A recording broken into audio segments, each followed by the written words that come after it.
Hello, this is দিবাগত। Welcome to my YouTube channel দিবাগত blog. তো কেমন আছেন আপনারা সবাই? আর এখন তো গণেশ চতুর্থী, তো আপনাদের গণেশ পূজা কেমন যাচ্ছে? আমি থাকি রাঙ্গাপাড়ায়, তো রাঙ্গাপাড়ায় আগে গণেশ পূজা বেশি হতো না, কিন্তু এখন 4-5টা হচ্ছে। তো সেটাই আমি আপনাদেরকে দেখানোর জন্য চেষ্টা করবো এই ভিডিওতে। তো প্লিজ লাস্ট পর্যন্ত দেখবেন ভিডিওটা। আর অল্প পরে বার হবো মনে এখন।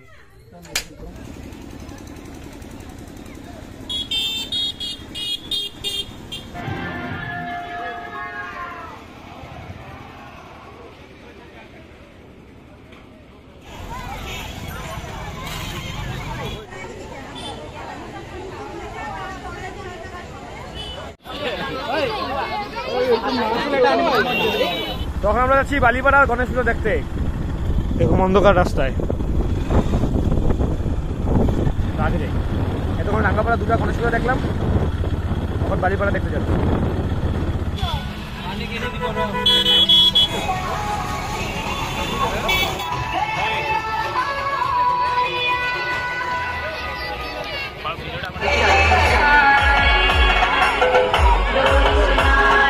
চল না ভিতরে চল।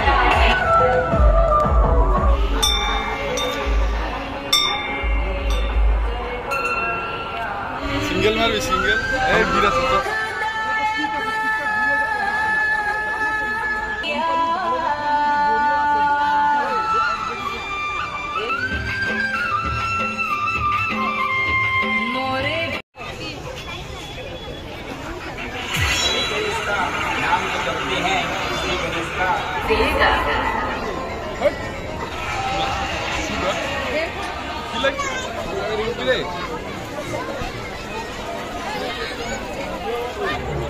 বাচ্চারা খেলা করে।